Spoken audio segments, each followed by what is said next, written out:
And I happen to think it's very pleasant. Pleasant? You want to go? Pleasant. Yeah. I mean, I'm smelling your feet on something which is going... Not just my feet. That makes it much better. Yeah, this one's stronger. Yeah, I mean... do you want to go on this one? That's a strong pass. No? Are you sure? Yeah, really. Okay.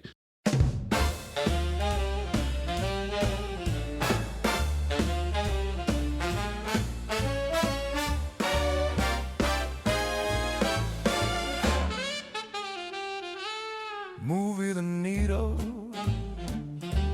a movie podcast. Movie the Needle, they said it won't last. Movie the Needle, a movie podcast. Movie the Needle, give it a blast. Two idiots talking alone in our shed. We dissect a film as things come to a head.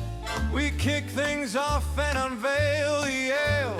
Then it's a simple 5-point scale. Only one of us likes it, the other not so. We bicker and joke, no gag too low.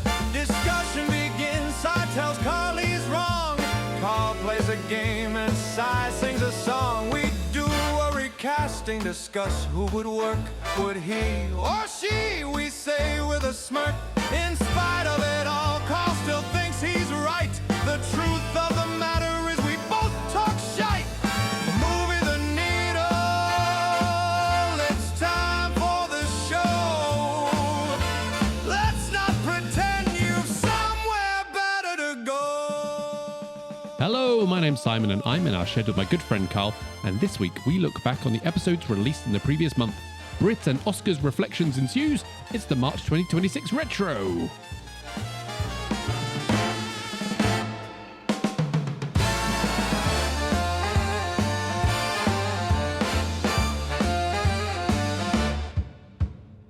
We've been on holiday. We have together. Yeah. To clarify. You got highlights? Oh, so many highlights, Carl. Yeah.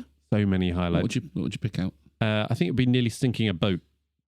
That'll probably be the highlight. Yeah, it was pretty good. That was fun. Yeah. Yeah. I know what mine is. Yeah, go on. Mine is your wife repeatedly, nay, relentlessly, telling me how wet she was. Yeah. Would not stop going on about her sopping gusset. Yeah, yeah. She wouldn't. I mean, you did ask her to stop and she refused repeatedly. Yeah. I think on reflection, though, getting her wet was a bit of teamwork between us. Oh, for sure. Yeah. I think we both played a role in that. Without you at one end and me at the other. Exactly that. Would never have worked. And although my wife was a bit more coy about saying that out loud, I happen to know she too was quite dapper. Yeah. So, in completely unrelated news, if anyone finds themselves in Foy in Cornwall, grab one of the self-hire boats. Bargain. Loads of fun. Chicks dig it. Yeah, indeed. So yeah, that was probably the highlight. Also, watching you make fire, that was fun.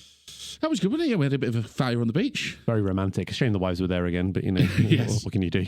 And then a bit of the old marshmallows, bit of the s'mores going on. And also, good. More food related and drink related. Pint of proper job. With a pasty. That was good, wasn't it? Oh, in the sun. That was good. Oh, with the sea just out there. Oh, I could hear the sea lapping. Yeah. Beautiful, beautiful. Not quite as beautiful as your mini golf performance. It started well, tailed off. You did. Yeah. Not great. Whereas you were the opposite. It started horrendously. Then got hole in one on the hardest hole on the course. Yeah, then came up clutch. Yeah. Don't talk about my repeat performance after you'd gone. That was not quite as good. Got the same score, but in a very different way. Right. It was also very enlightening hearing what you would do if you came to power as well. I won't share the details of that. Let's spoil the manifesto. No, but it's fairly in keeping with other political views I've thrown out there. I think. But no, that was good. Learn a bit there. But yeah, also on the after you'd left, we took a little trip to the North Coast because it was particularly sunny and warm. And the sat-nav, as it is wont to do, took us on a fucking ridiculous route back to a point where we were on the single-track country road and it was backed up behind us. It was backed up in front. There was nowhere much to go. I was reversing and it didn't go well, Carl. But, you know, I didn't get stressed. No. All I did was I just put on my best Cornish accent. Yeah. I just... we're all right. We're all right. We only need one mirror. It's fine. It's fine. We don't need paint on the sides. It's fine. Oh, did you actually give it a bit of a scrape? Yeah, I mean, the wing mirror was bent the other way. Nice. I fear we were losing a wheel at one point. We were very much diagonal. It's tricky reversing. They do have their ways down there, don't they? Hey, on Foy and our boating escapades. Yes. When we got back, my trainers were still a bit damp. Right. They have now dried. Would you like to guess what the combination of my foot sweat and the Foy estuary smells like? I mean, not good, Carl. Is it? Is it not good? I would guess not good. Now, if you're man enough, I've got the trainers. You can have a go. No. I couldn't believe it. Right, I got them. I was like, "What's that? What's that smell?" It's like, that it can't be. How's that happened? And I happen to think it's very pleasant. Pleasant. You want to go? Pleasant. Yeah. I mean, I'm smelling your feet on something which is going. Not just my feet. That makes it much better. Yeah, this one's stronger. Yeah, I mean, do you want to go on this one? That's a strong pass. No? Are you sure? No, yeah, really. Okay. How would you describe it? Hops. Really? Yes. It smells incredibly like a bag of hops. Is it just that you've drunk so much beer that your sweat is just now pure beer that comes out? Who knows? It could be. Yeah. And, let's face it, we did get very, very tired in Cornwall. Occasionally. On numerous occasions. Yeah, occasionally is right. Hey, well, I hit up all of our local Bristol beer shop on the way down. Yeah, got well stocked. Got a few cans in. Also visited a few establishments whilst we're there. Yeah, hops. It takes me right back to the homebrewing days. Does it make you yearn for the beer that you left behind in the fridge as well? Yeah, it does. I was not happy about that. Full untouched. Are you serious? I'm going to go on these. Am I putting them away? I'm not sniffing your feet. No, we've been over this. Well, I know you love the feet thing, but it's not my thing. I'm sorry. Well, you'll never know. You'll have to start a different podcast for that. Do you think anyone would pay for that one? Some weirdo will, I'm sure. Yeah. You got anything else? No, best not. So, Carl, what have you been watching in the last month? Should we just get yours out of the way first? It's not very many. Yeah. No, we do this in the proper way now. Okay, all right. Let me start at the really don't likes. I only have one. I don't have any. I don't have any really don't likes. Okay, I only have one of these. Forgetting Sarah Marshall. Oh, really don't like. Yeah, I imagine the about this last month. How I Met Your Mother crowd, possibly don't care, having another go at it. I imagine the How I Met Your Mother crowd will be champing at the bit to come and defend this. We did talk about this because we talked about Russell Brand. Oh God, yeah. Remember? Yeah, we did. I don't mind sticking the knife in again. Hateful film. I like How I Met Your Mother, by the way. Yeah, well, that's no surprise, is it? Let's be honest. Right, the don't likes. Yeah. Gladiator 2, Electric Boogaloo. Makes me wonder how many of these we also talked about last month. The Duelists. Ridley Scott's first feature-length film. Oh, right, yeah. A bit of prep. Domino. Yep. Tony Scott with one of his last films. My way, so it's Keira Shiley. Have you seen that one? I have. Where do you stand on that one? Not very good. Yeah, but what's that got to do with it? Oh, okay. Do you like it or not? It was I don't know. It was a long time ago that I saw it. I remember it being not very good. Did I like it? It didn't stick in the brain, so I'd probably say no. Don't like it. Couples Retreat, which I also then probably talked about last month. Don't like. Yeah. Havana Darkness. Did I mention that? No. Oh, so like horror film, filmed on location in Havana, which is pretty cool. Although they do naff all with that rubbish. Don't like it. That's me don't likes. Okay, so mine was just Gladiator 2. Didn't like Gladiator 2. Have you only just watched that for the first time? Yeah. Okay. I have to say, would I go as far to say I like it? Like it's a shit film. Let's not. It does not work as a sequel. As a standalone piece of entertainment, I didn't mind it. Ambivalent, I think maybe. Yeah. No, I was very, very disappointed and therefore hard to get over said disappointment. Because I kind of went in a little bit more open-minded because you kind of said like, it's all right. And Damon from Never Ending Watches, he said, quite likes it. So I was like, okay, I'll go into it. But I was just like, the more and more it went on, I was just like, no. You've got to get rid of the Gladiator thing, though. It does not work as a sequel. It shits all over the first. So anyway, we'll talk more about that at a later date. Okay, fair enough. Ambivalence, yes. The Last Boy Scout. Oh. Tony Scott, Bruce Willis, Marlon Burns. Oh. Ambivalent. Only ambivalent? Yeah, where are you on that one? Oh, I don't know. I think I definitely like it. Yeah? Yeah. Yeah, I mean, it's fine. We might be covering this as part of a MASH in the upcoming months, I think. Last Boy Scout? Potentially. Okay. Yeah, I don't. It's fine. I think it's a fairly good film. Just not Shane quite. Black. Yeah, that's I do sort of. We'll talk more about that a bit later as well, I think. Last Seen Alive, some latter-day Jared Butler fodder for you there. Okay. Latter-day. Yeah, he's in that mode of sort of just churning out films to pay Straight the bills. to DVD. Yeah. Ambivalent, yeah, it's fine. Jerry Butler's good value as always, but it's fine. Bit of a remake of Breakdown, Kurt Russell one, which is a decent watch. The Taking of Pelham 1, 2, 3. Which one? About that. The numeric 1, 2, 3, as opposed to the alpha 1, 2, 3, which would that would be the older one. The numeric one is the Tony Scott remake. Yeah. Right. Yeah. Yeah, ambivalent to that. Couldn't quite get over John Travolta, if I'm honest. Yeah. That was. Is that late 90s? No. This is 2009, 2010. Oh, really? Not long before he died. Okay. Yeah, Tony Scott. Right. Okay. How are you on that one? I don't think I've seen it. Okay. Yeah. The Woman in Cabin 10. Oh, Keira Knightley. Keira Knightley again. Did you go on a bit of a Keira Knightley run? No. It's completely. That's a Netflix different film, reasons. Right? Yeah, it's a Netflix one. Yeah. Very not seen it about that. Yeah, it's. I'd be surprised if you were not ambivalent about a Netflix film. To be honest, it's fine, but yeah, it's very a bit slop. Blade Runner. There we go. That's a big one. Oh, big one for you, Blade Runner. First time watch for me. Interesting. And you're ambivalent. Yeah, I mean, look, it's not my thing, is it? Yeah, I think to be fair, I think I'm ambivalent as well. I saw your rating. Yeah, I thought of much. I think it's a good film. I rated it higher than you did.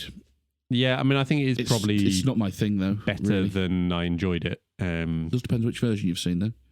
Yes, which version did you watch? I watched the final cut, which has the correct ending because the theatrical ending doesn't make sense and soils the whole film. Don't talk to Harrison Ford about that. But anyway, we'll talk more about that in future. We sure will. 65. That is Adam Driver. That's the dinosaur one. He finds himself on yeah. Completely forgotten that existed. It's not a bad film, but he's running around with a gun in a jungly type thing. That's right. Very It's fine, Greenland 2 Migration. As in Jerry Butler. Oh no. A disaster thing. It was your day after tomorrow sort of vibes. Right. Now I was quite excited about this one because Greenland is quite an enjoyable flick, right? Jerry Butler's good. Disaster movie. It's easy watching. Switch your brain off. It's quite enjoyable. It's not, it's not amazing, but it's quite enjoyable. I was looking forward to this one because this is like what happens next, which they never get into disaster movies. Right, yeah. So it's like, I wonder where they're going to take this. Yeah. Turns out just a dull road movie, really. So disappointing. Yeah, disappointing indeed. Peaky Blinders, The Immortal Man. Oh, did you watch the TV series then? I did. See, I've never seen the TV series. Oh, okay. So no interest in watching the film.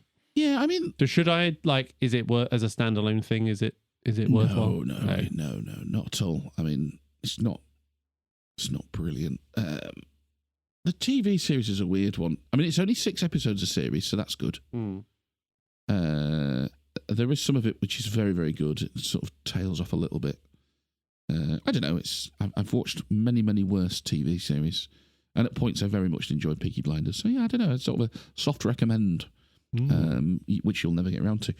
American Gangster, ambivalent about that. Which is actually a movement for me, because when I first watched that back in the day, didn't like it. Right, okay. But come around to it a little bit. Yeah. I mean, again, it's quite a good film, but yeah, I don't know. It's just never quite gets into gear for me. I'm struggling to remember much about it. I know it's Denzel. Yeah, I can't. And everybody's fine. No one's at the best. It's that. It's very meh. Yeah. Okay. Some people love it, but yeah, not quite for me. Aliens, first time watch for me. Aliens, plural. Aliens, right? Yeah, ambivalent. First time watch. So you've seen? Did you seen Alien? You've seen Alien before. Yeah. You watched Aliens. Have you seen any of the subsequent? No, I think I'll make my way through them. I've seen Alien versus Predator, but that's about it. You're ambivalent on Aliens. It's a weird one because. Show my hand. I've got Alien in my bucket for this month. Right. And when I different watched, films, very different films. Indeed. When I first watched Alien, I was very cool on it. Yeah. So I did rewatch Alien this month, but that was a rewatch. Very cool on it, because I was expecting Predator. Right, yeah. Right. And Predator, yes, shares some DNA with the slow reveal of the monster and those sort of horror-ish elements, a bit like Jaws. But Predator is also an action film. Yeah, Alien is much more and it's cool as fuck. Horror. So Alien, sci-fi horror. First I was like, But this time when I watched it, I was like, oh no. Once you know it's not that, I was like, it's very good. Alien. So yeah, I like that. When I watched Aliens, that is kind of Predator. Yeah. So it's like, oh right, this is the film I thought Alien is going to be. Honestly, mate, Jim Cameron. I just don't think it's that good. No, I just don't think it's that good. I think it's too long. I don't think Bill Paxton in that film is fucking awful, by the way. And do you know what? I think I might not like Bill Paxton. I think I'm honing in on something here. That does seem fairly. I could see you not liking Bill Paxton. Yeah, does seem like a kind of guy. Because he undercuts like the tension of stuff by just being a whiny little bitch throughout it, and it's like, what the fuck are you doing, mate? Like, it's an awful performance. I do think it's very shonky. So. This might be a future episode then. I will need to rewatch it because it's been a long time. But I used to really like that. So well, listen, if you are really liking your memory, let's just fucking do it. All right, okay. Let's just throw it on there, and you can revisit it like that. Okay. So yeah, I'm ambivalent about it. Yeah, because it's an easy needle with you if I don't. I see your tactic. That wasn't what I was going for. Yeah. Right, have you got any ambivalent? Yeah, just one. So this is a really poor month for me. I'm so sorry. So most of the stuff I've watched is either really like or like. So the only ambivalent I've got is Mary Poppins, which will come to in a future. Very generous. Future thing. Oh, but yeah, I am. But what about, I'll do my likes first. Okay, and then So 3 likes for me this month. Days of Thunder. Oh, yeah. I like that. Yeah, good. From Russia with Love. Oh, I like that. Yeah. Men in Black. Yeah, can't remember. Worth a rewatch with the kids, I'd say. Yeah, that's not a bad shout. Yeah. Can't remember. Watched that with the boy. He enjoyed that quite a lot. I have only seen the first 90 one minutes as well. Really. Oh, that's good. 90 minutes. Yeah. But no, I was very fond of Men in Black back in the day when it was first released. Had it on VHS and watched it a fair amount. So I was a bit. Oh, what's it going to be? What's it going to be like? Oh, but it stands up pretty well. Okay, interesting. Will Smith doing, Will Smith things. Tommy Lee Jones being Tommy Lee Jones, and I like that. So Which sort of mode is he in there? Is he still in the sort of madcap comedic mode? Or no, he's grumpy old man mode. In between, I would say. Right. Yeah, he's kind of bridging those two. He is the kind of grumpy old man, but he's a little bit of wackiness in it. Right. Okay. Yeah. Very good. Okay. My likes. I had so many marginal calls this month, but it is a simple 5-point scale. So, Drive. Oh, okay. First time watch for me. Drive is a like. Oh, good. I thought you might not like that. Well, I mean, it is style over substance. Yes, but it's sort of short enough and purposefully slight enough, if you like, in that it's not pretending to be anything else to make it work. So. I think that's fine. I style over substance is not you enjoy Gozzers? Necessarily a problem. I don't think he's very good in it. No. Okay, interesting. I think as we've said Carey Mulligan. Carey Mulligan, yeah. I think as we've said on the pod before, I think Gozzers is very good when he's been funny, and he has a couple of modes of that. Right, he has the madcap chaos, nice guys, slapstick. He's great in that. And I think when he's been snarky, Big Short, I think he's great in that. When he's carrying a sort of film, especially in Drive, as a sort of like pseudo hardman type thing, he can pout all he wants. He just doesn't have it. So yeah, don't love him in that. We're not Ansel Elgort levels here. Sure. But no, don't love him. But yeah, I would say I like Drive. Why not? Did we discuss this last month? Maybe Death Wish. Oh, I think you might have. Death Wish 2, like We Move.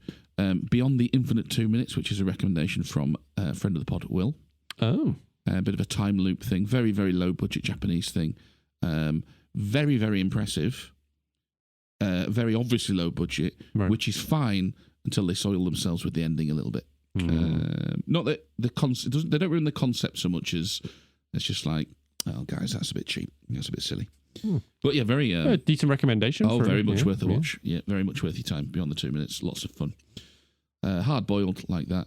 Days of Thunder, you've said I like that. Duel, yep. Spielberg, okay. Yep, like that. So close to a very like with that. But it's a I simple mean, 5-point scale. It's really like, just to be clear. Not very like. Yeah, it's a simple 5-point scale. Simple 5-point scale. Yeah, very, very impressive. I've not seen Duel. It was one of my gaps that I highlight. Well, that I will highlight in our Spielberg month when we talk about Spielberg a little bit. Worth a watch. Yeah, I might. Maybe I'll try and get through my gaps for Spielberg before the retro of the Spielberg month. Yeah. That'll be good. I mean, I say this. Will it happen? Who knows? Yeah. Your gaps Listen to find out. Yeah, that's right. Sicario, first time watch for me. Oh, was it? Yeah, okay, what did you make? You liked Sicario? Yeah, okay. like that. Yeah. See, I am much lower on Sicario. I don't think I liked Sicario. It doesn't surprise me, to be honest with you. But then, like, it has all the ingredients. Why didn't I like it? That's what I'm. It's got Emily Blunt. It's Denis Villeneuve. I don't think there's enough plot for you, mate. Don't think there's enough plot for you. So I'll write that one down as well. That was on my list of ones to rewatch as potential. But I thought you'd already seen it. No. Maybe it was just on my list. I think it's one of them that I've maybe like seen little bits or observed. What am I trying to say? Absorbed a fair bit of it through sort of osmosis and the general film discussion and all that sort of stuff. But yeah, I don't think I've ever actually sat down and watched it all the way through. Okay, well, it's on the list. Aladdin, not a first time watch, but the cartoon. The cartoon night too. Yeah, I like that. Have you seen the live action one? No. Yeah. I imagine it's shite. I've seen it 1.25 times because I went to see it at the cinema and they played the first like 20 minutes and the sound was all wrong. So instead of just like fixing the sound and playing on, they had to restart the whole film. So we watched the first 20 minutes again, but with able to actually. Did that make it any better?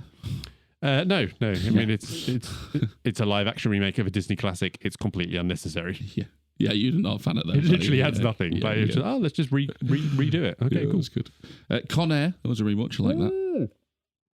I might be really like on Con Air. Yeah, I think you might be really like on that. Con Air has the... I don't love Nick Cage's hair and southern accent in that. How can you not?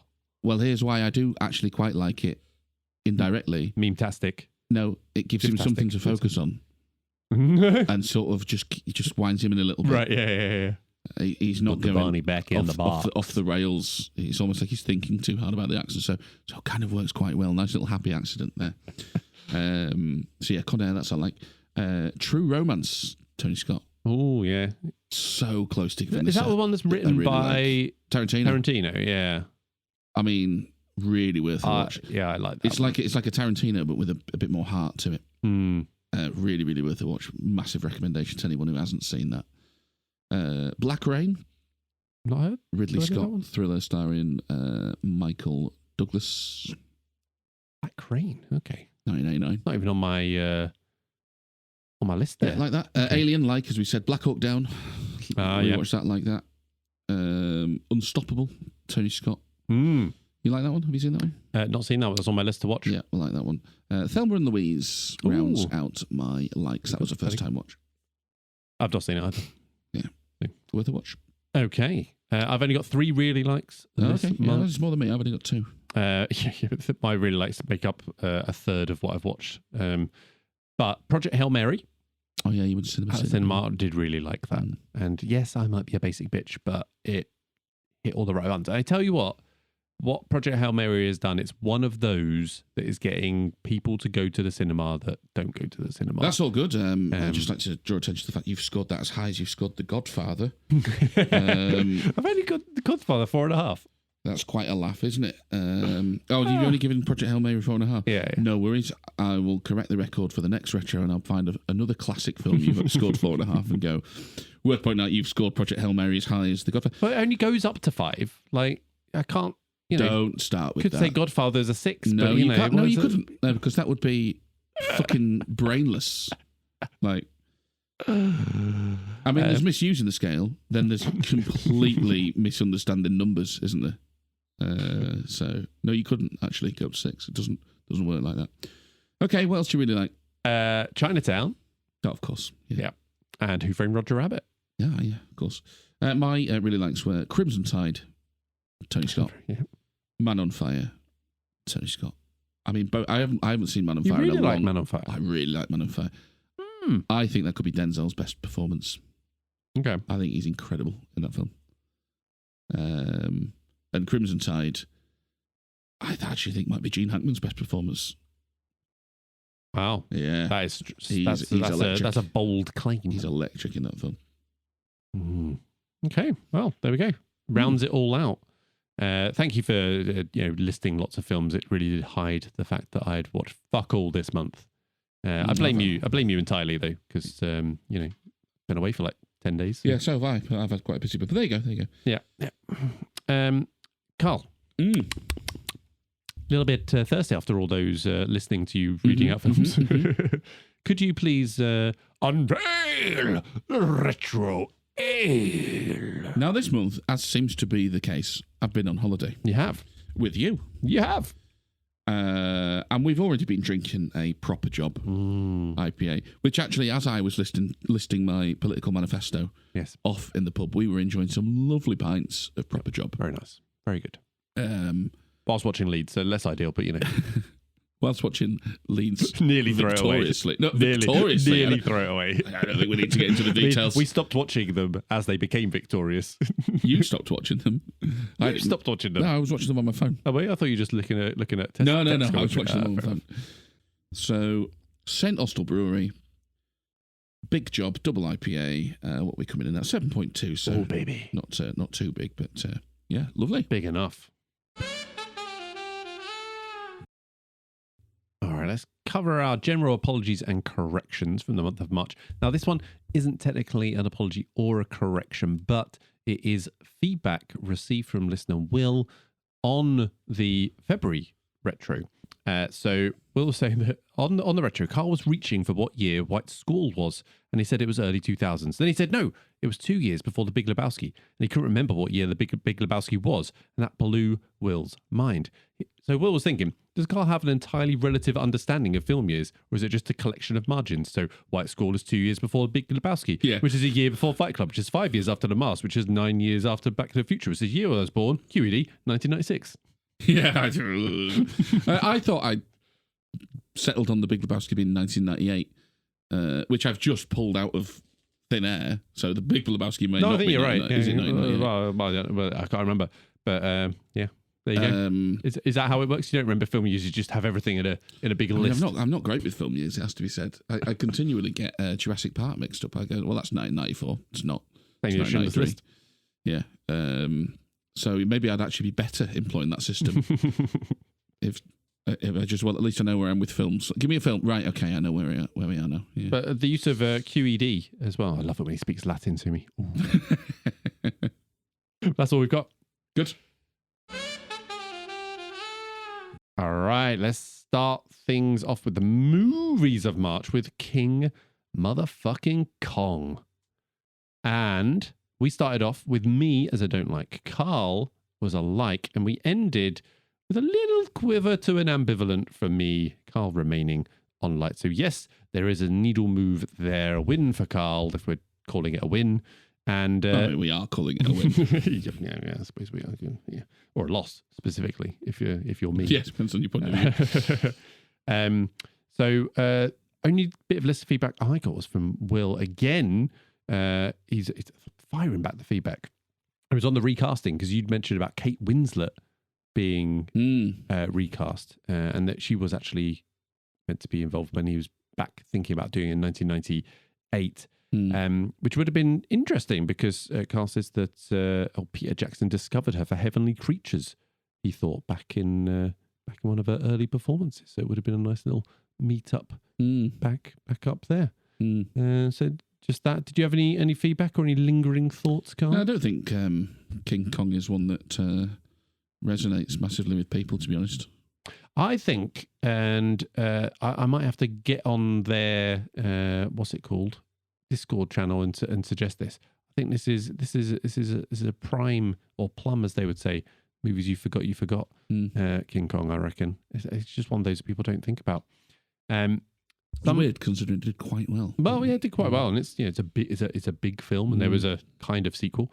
No, kind of sequel. No, where's that follow-up film that was relating to Kong? And there's been other Kong films since that have done stuff, right? That's not a sequel. That's not what a sequel is. Oh, fuck off or whatever. Anyway, I mentioned on the episode that the guy who plays the captain, I said he could be either an action star or a Nazi or Russian general, depending on if he has a shave. I got it the wrong way around, though. I said if he keeps the stubble, he'll be the general. I was like, no, clearly not. The clean-shaven one is the general. The stubble is the action hero, surely. Yeah, well, the stubble, he could be like a submarine commander. He could be a Nazi U-boat captain. That would work with that, yeah. That would work. But if he was above ground, it'd definitely be clean-shaven. Yeah, it'd have to be clean-shaven. And the action star would have the stubble. Yeah. So I was listening to that. You go, no, you fool. Got that wrong way around. You fool. What I did appreciate on re-listen, Carl, just listen. Yeah. Well, I suppose I listened to it the first time as I spoke and as you spoke.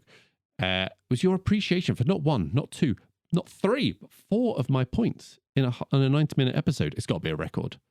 Was this the one where I was praising you? You were condescending me, yes, but yes. I wasn't trying to condescend you. I was. Remind me again what your points were. Let me. Is this an episode where I was genuinely impressed? I'll give you a couple, but it was. Because you picked up on the split in the. Oh no. No. This was where I said they wanted to get Jamie Bell a role, so they kind of invented a character for him.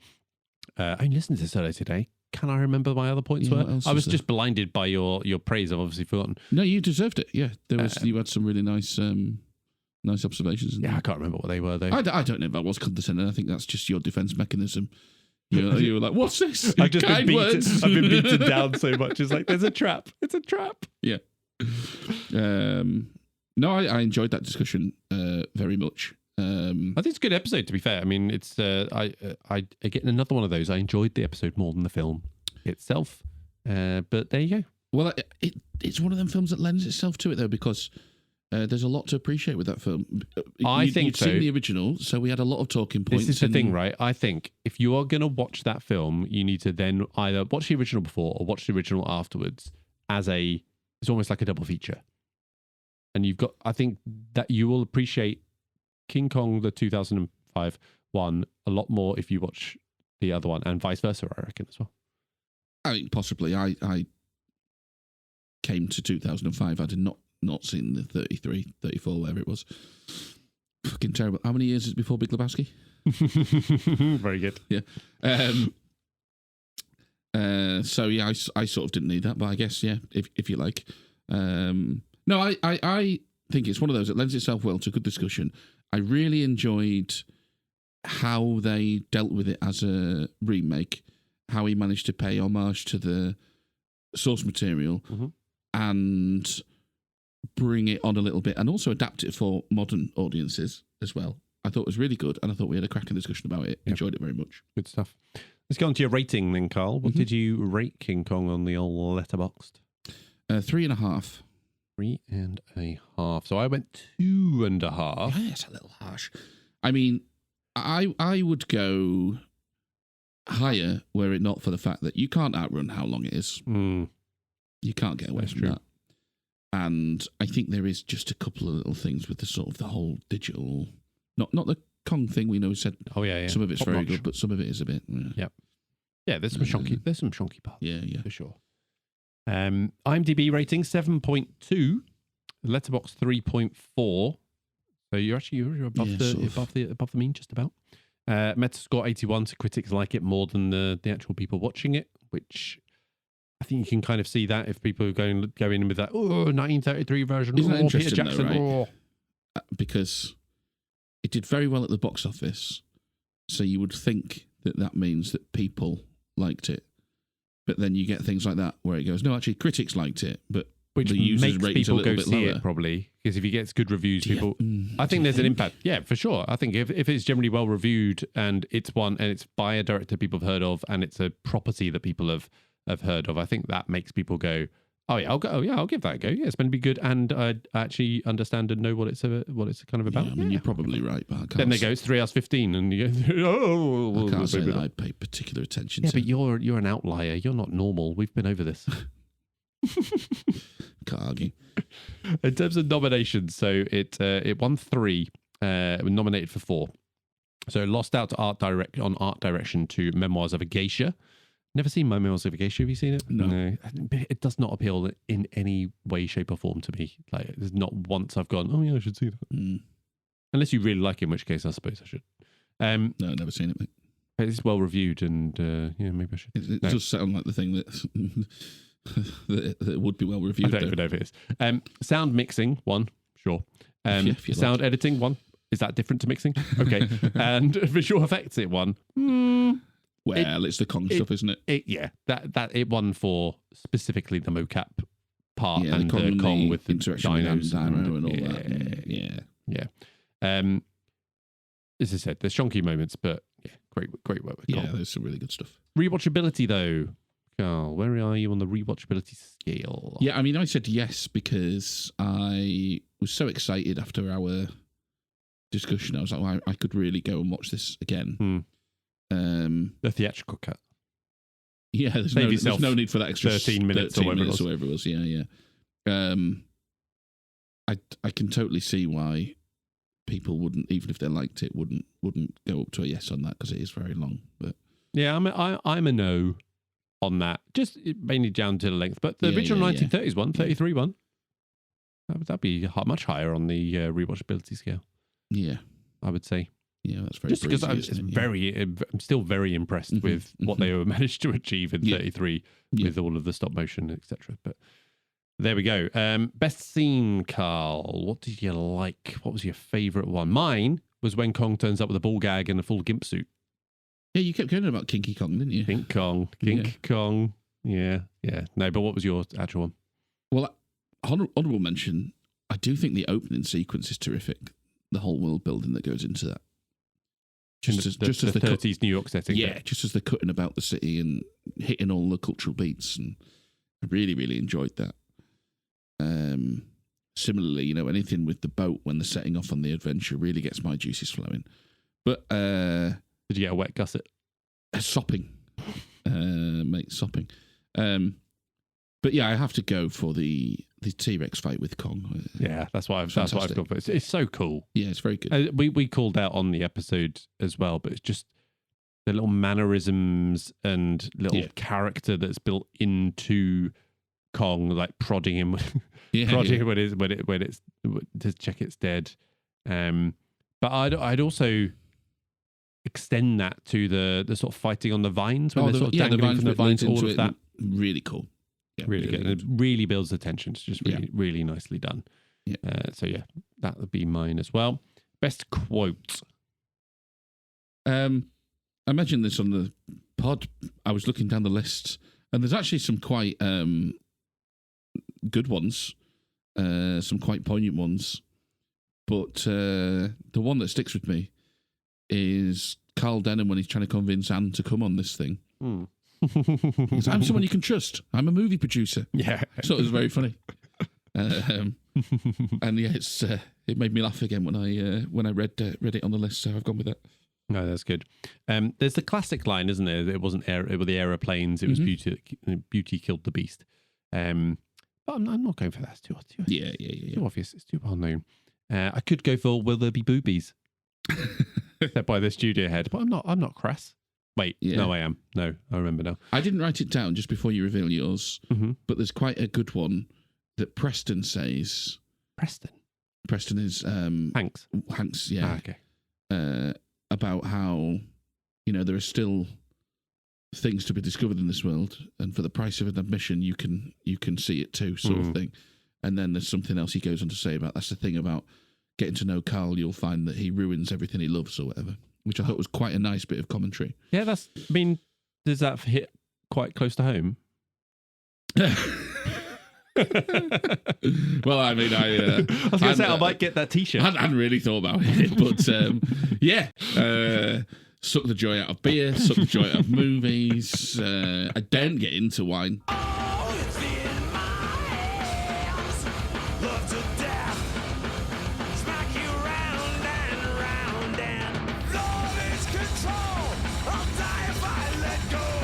But I think generally think the writing was quite good in this film. There were a few lines, but go on. What are you going to go with? If you really loved it, you would have jumped. Which bit's that? So this is when they're pulling away on the boat, and he's tricked him to get on, and he could have jumped in the thing. Just like really loved it, as in the play and the writing and stuff. Yeah, you would have jumped. Yeah. But I just think it was just it's quite. They're quite a good dynamic as well. It is quite a good dynamic. Yeah, to be fair. Yeah. Favorite character though, Carl. You know where I'm going with this. I'm going exactly the same place. Daddy Chandler. Yeah, it's got to be like Bruce Baxter. I don't know if I would have been allowed Andaro. I think she's great with not Kong. The lead though. Yeah, I think she's great with Kong. Yeah, it's basically Denham and Kong as the leads, I guess, isn't it? Yeah, I suppose so. You could go with Jack, but he's a bit of a wet lace at times. Yeah, a bit of a sap. Yeah, I thought Bruce Baxter was loads of fun. Yeah, I thought it was a great character. Yeah, I thought it's always great to see Kyle Chandler in anything, but I think it was perfectly suited to that, and the character itself, I think, is really needed in. Well, the character was a great vindication of Peter Jackson's work in splitting. Yeah, it was. As was, I think, splitting Jack out from the captain, because that allows you to do the subversion and at the end, yada yada yada yada. But Bruce embodies the fun side of that. We are aligned. Okay, it's time for a beer. No, not to drink, but to talk about beers on screen. Actually, also time to drink as well, to be fair. But we're going to rank our on-screen beers. It's my turn this month for a suggestion. And Carl, this is one we can all relate to. Okay. It's early morning. You're outside. Cold. You're in your dressing gown. The shit is full. What do you need? You need a beer. You need a beer to just unload your RV toilet into a drain, which clearly says you shouldn't be emptying into. The neighbours are looking at you. Merry Christmas. Yeah. Merry Christmas. Shitter's full. Honey, have you checked our shitter? It's so good. National Lampoon's Christmas Vacation, of course. Yeah. Randy Quaid. And it's Meisterbrau. Meisterbrau as well. Is that the made-up beer that appears in so many Hollywood films, Meisterbrau? Oh, I don't know. So I started watching a few videos on... I went down a bit of a rabbit hole, I'll be honest. A guy sort of explaining on-screen beers and whether they were real or not, and whether they weren't real but then became real, and all of that. But no, I did. That was one I didn't look into. I think it might be real. Quick Google, it might be real. Meisterbrau. I mean, it's got to have a strong hoppy smell your shoe level of hoppy smell to overcome the shit that's coming out of the end of that pipe. You got to be having that near to your nose. You're doing yourself a disservice by not smelling your shoe. That bag of hops, yeah. But there we go. Okay, yeah, great poll again. Great poll. Beers you wouldn't necessarily think of, but moments. They're just moments in films, aren't they? They're fantastic. Yeah, and let's equate this to real moments you might appreciate. You're on holiday.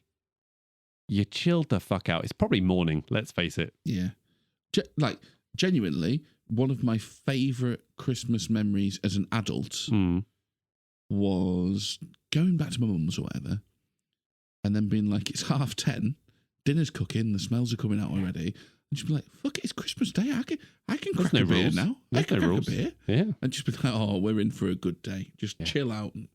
Fantastic. Love it. Yeah, it's a great point. And he's just he's a simple, happy guy. It's just like, this is what I do. He's uncouth, but he's a lovely guy underneath it all, isn't he? Indeed. Fantastic. So look, here's the current ranking. We've got the Shawshank Roof Beer. Great beer. Blood Diamond Foreign Extra Stout. Difficult to beat that one. It's going to be difficult to beat. Blood Diamond Foreign Extra Stout on the beach. Brilliant. Quantum of Solace Sweaty Bolivian Bar Beer. Gran Torino Racist Beer. He's on his veranda chilling out from a bit of racism. Higher than you might think, but yeah. Yeah, little break before he commits a bit more racism. Jaws, the Jaws Boat Beer. Underrated for me, but there we go. Yeah, probably should have swapped those two. But the order is the order. We're stuck to that now. E2 Mama Tambien, Beach Bar, bit of a party beer. Lovely stuff. Titanic beer, Kate Winslet. Yeah. Great beer. In Bruges, one gay beer for my gay friend. Indeed. Lovely beer. Good Morning Vietnam formaldehyde beer. Suspect it tastes awful, but it's the local brew. It's hot. It's sweaty. It's hot. Yeah. Oh, you get on board with it. The Heineken Quantum of Solace beer in the hotel at the end, which was a suggestion by listener Johnny. The Shaun of the Dead beer. Yep. Wink at the camera. Lovely beer. And the Demolition Man Rat Burger beer. Yep. So where are we slotting it? I think it's towards the topper end. Topper end? That's not a word. Topper end. Yeah. Lovely. The upper end? Sure. So I'm thinking after Jaws. Yeah, we're not going above the boat beer. No. What's the one directly after Jaws? For me, you're still talking about beach bar party beer. Christmas beer, though. I know what you're saying. I'm going below that, and I think that's the perfect place for it because I think that slots in above the Titanic beer. Yeah, I think that's fair. I think that's good. I like that. So there we go. Yeah, just below each of what number is that? What's it? Just quick. 2, 3, 4, 5, 6. It comes in at number 7. Number 7. Yeah, out of 10, 11, 12, 13. So middle of the pack. And as always, if you have your own beer suggestions, please do send them in. Send them through. We want to hear your on-screen beers. We will judge them and you, let's face it, as well. Yeah. Fantastic. All right. Okay, let's move on to our second movie of the month, which is our mashup of the month, which was Hard Boiled. We had the awesome Britt Reinhold Thompson from 1001 by 1 on the episode. We didn't have any initial positions and end positions. Well, we had initial positions. We didn't have end positions on it. I didn't like Hard Boiled. Yeah, we might do that one in future as a canon episode, but we'll give it a bit of distance. Give it a bit. Season 5. Yeah, season 5. We'll get to that. But listener feedback, Carl. What have you got? Yeah, got a smidge. I mean, no one's seen Hard Boiled. It's funny, isn't it? Yeah, that's the real. Is it a film fan? Is it like it's a cinephile thing because it's Hong Kong cinema? And... It depends. Like if you're into that sort of era of Hong Kong and Hong Kong adjacent sort of kung fu movies or whatever you want to call them, action movies. To be fair, I did show this to listener Jamie, and he did say very much liked the sort of aesthetic of it. And, cool. Yeah, exactly that. Like we were watching it, and that's exactly what we were doing. Just going, this is madness. You know, this is cool. But yeah, otherwise it's not a widely watched film. I did get a little bit of feedback on Dirty Harry, which of course went into the match. Yes. So Martin, friend of the pod, beer provider extraordinaire at times. Thank you very much, Martin. Called Harry Callahan one of the great anti-heroes. Oh yeah. Certainly one of the most iconic. Yeah. And his gun, of course. His big piece. Oh yeah. You like his big piece? Oh, he's overcompensating, though, isn't he? Oh, you tell him. Jesus Christ. And then Jamie. Lalo Schifrin was his note for Dirty Harry. Tell me about Lalo Schifrin. Or Lalo, I don't know. L-A-L-O. Basically or scored... Shafran, who knows? Yeah, basically scored everything in the 70s and probably most of the 80s and even some of the 90s. What? Most famously, I would say, wrote the Mission Impossible theme. Oh. The squirrel advert theme, you mean? Yeah, indeed. Very UK-centric reference there. What was that even advertising? Is it Cadbury's Fruit and Nut or something like that? I don't know. Is that right? I don't know. I'm just playing on the nuts. Yeah, thing. Maybe. Yeah. I don't know, but there you go. Jamie calls him the master of those 70s films, and I agree. Good stuff. Well, Will gave some more general feedback on the episode, saying that Brit seems awesome. She got in a Kiyoshi Kurosawa reference in early doors. Fuck yes. I knew Will would like Brit. I know, right? Yeah. Because she had the knowledge, didn't she? She was like, really... Yeah. 100%. There was a lot of times Brit was saying things I was like, I wish I knew as much about film as you did. Yeah. And I only knew like just the fringe pieces to be able to go like, I'll make noises. Yes, I understand that reference. She's put us to shame as please usual. Don't ask me about it. Yeah. But Will says also she speaks so much sense regarding horror. Then again, it's the same shit I've said to you for years, and of course you listen to her. Well, I can relate to that, Will. Let me tell you, I can relate to that. It genuinely happens more often than I would like, to be honest. Your poor wife. That's all I can think. I do listen. I just don't remember. That's my story, and I am sticking to it. But yeah, Brit was awesome, and as I say, put us to shame with some of the gems she comes out with. And I'm just like, all of the guests put us to shame. This is true. It is two true, idiots. yeah. We know nothing. But that's our thing, and we should embrace it. You can't accuse us of not being that. Let's be fair. I also want to say that I am wrong. I do recognise I am wrong about a hard-boiled. Right, I still don't like it. That's fine. Whatever. Yeah. But I've moved up. I think that's fine. By the way, I think. I think it's fine. It's a very particular piece of cinema, right? It's a very particular style. Yeah, and just you saying I'm fine. That was very on brand with Britt, who was acting almost like my therapist in that. Whenever I was saying, it's fine. It's okay. You can feel. Yeah. Well, if your opinions are valid, she was very calm and understanding. I think she might be quite a good. I can imagine. That's also very American, isn't it? I'm gonna take that away. It's fine. No, what's wrong with you? There is something wrong with you. You should feel bad. The problem is you. Yeah. I did say I was going to watch The Killer. The Killer? Yes, you should watch. I didn't. I said I'd watch it for this so that I could comment on the mashup, and I haven't because I suck and I didn't watch any films in April. You do. Britt would say that's fine. I'm going to say no. You do suck. I do need to do better. I do better. Be better. Exactly. But Carl, ratings. Oh no, sorry. Have you got any lingering thoughts? I should say. No. Apart from I'm wrong. That's the main lingering thought. What was your rating for Hard Boiled? 4. Ooh. I just think all that practical stuff, I think it's cool as fuck. I think there's more plot than it gets credited for. Yes, it is very sort of polarizing because of how stylistic it is, but I do think it's really good. I actually quite enjoyed what Britt said in terms of like she doesn't give a shit about the plot. It's all about the action, the choreography, and all about that. And I loved hearing actually. And it's one of these when you talk about more and you talk about it with people that know background and know the genre and all of that know about Hong Kong cinema action and how unsafe it is as well. It does make me like it a little bit more knowing that they got all those squibs and stuff on people's faces and all of that. Is my rating increased from 2 to 3. 2 is a bit harsh. 3 is perfectly reasonable. Yeah, that's fine. So I recognise that I'm recognising the good bits. I'm recognising things while still not really liking it. Perfectly reasonable. You're completely wrong. Excellent. IMDb is 7.7. Letterboxd 4.2. No surprise. Friendly bastards. Yeah, no surprise. What a bunch of wankers. Hello. How's that subscription going to? Yeah, I paid for that. I am one of them. Mine renewed the other day. It did that like auto renew. I was like, oh fuck. I only did that when I was pissed. Yeah. Oh well. I suppose I'm using it every single day. I should probably support them. Metascore's 87. So critics obviously they love it. They love it. Nominations, no, because we're only talking about Oscars and they didn't start caring. And it wasn't submitted as the best international feature. So can you do? The fucking joke of an award. check the Never Ending Watchlist feed for Carl's thoughts on Foreigners. Yeah. No, not on Foreigners. Specifically on the best international feature Oscar. Are you impressed I got it right?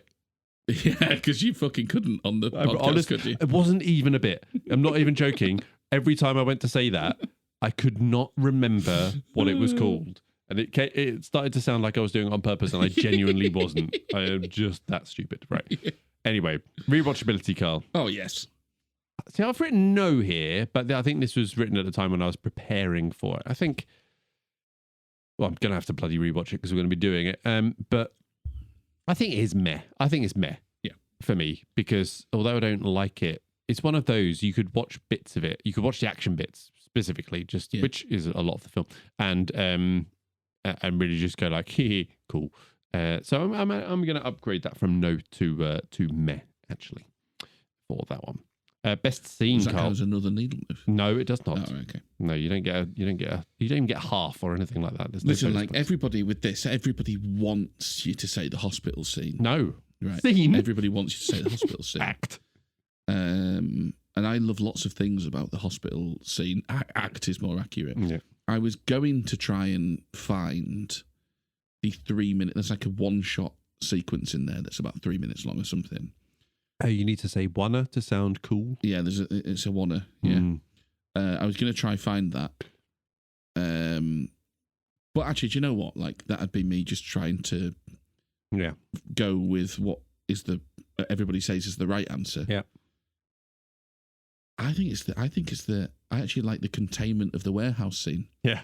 I think that edges it for me. Like, it's one location and it's still crazy, but there's so much going on. It's very well choreographed and all the rest of it. There's some cool stuff. So I think the warehouse scene edges it for me. And it also has, now, so I've written R long because that's what it came out as, Alan. Yeah. Which, fine. Because also, as well as all of the madcap action and stuff, it has a character... Crucial plot point.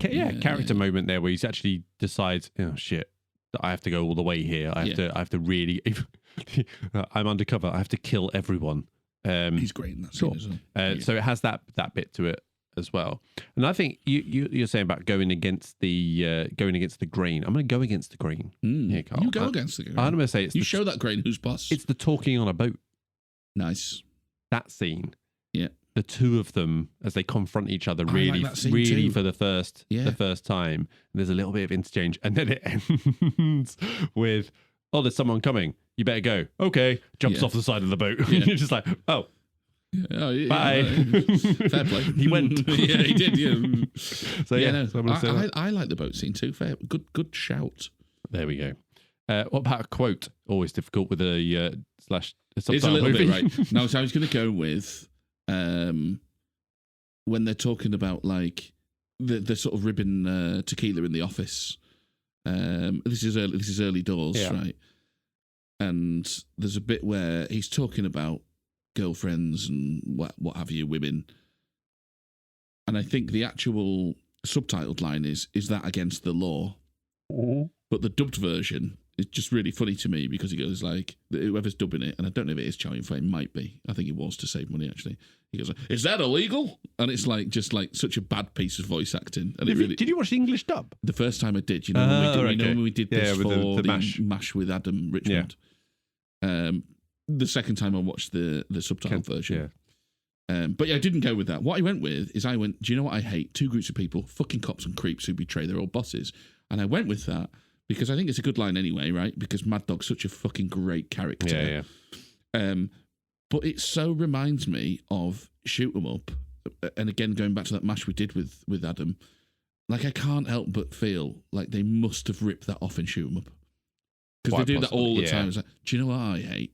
Wankers who don't signal and all this sort of stuff. Yeah. And I was just like, it's so cool in Hard Boiled. So that's mine. There are some odd quotes within this. The you smelly bitch. Yeah, such a weird line. Good. Such a weird line. Said to Teresa by Goon, who then shoots him. Goon crossed the line. Didn't he? Yeah. It's just like, what? Smelly? Oh, come on, calm down. Yeah. But the one I'm going for is give a guy a gun, he thinks he's Superman. Yes. Give him two, he thinks he's God. Yes. That's the Inspector, isn't it? It's a pretty cool. That's a cool line. Yeah. That's what I went for. I could have gone for you lack morals, which seems like almost like a Terminator line. You lack morals. Right. Favorite character? Say it. 1, 2, 3. Mad Dog. Mad Dog. Yeah. Just for the cigarette light, if nothing else. Off the flaming car. Yeah. And the hair, like the second best bowl cut in cinema. Yeah. Gotta be cool to pull off that hair. But yeah, Mad Dog was cool. Very much so. Carl, do you want a game? I'd love a game. Oh, all right.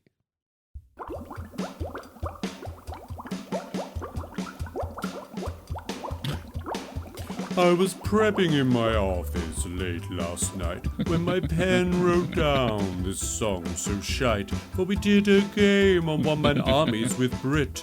So what genre of film can I make fit? What's Charlie rank? He'll do a monster rank. Monster rank. Carl's heart surely sank. Monster blind rank.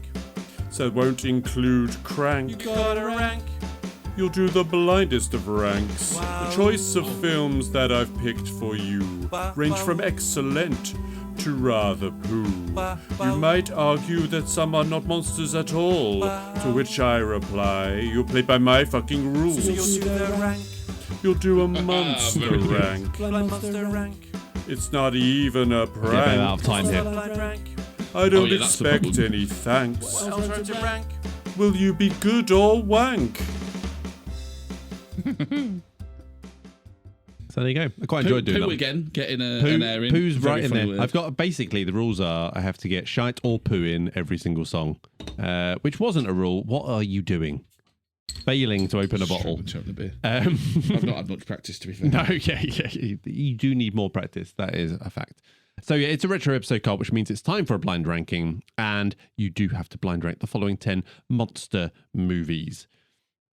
Are you ready? I'm ready. Well, how do you feel about monster movies, first of all? Like, generally, if we're saying like a monster movie. I mean, I don't know what you're classing as a monster movie. Well, we'll see. Yeah.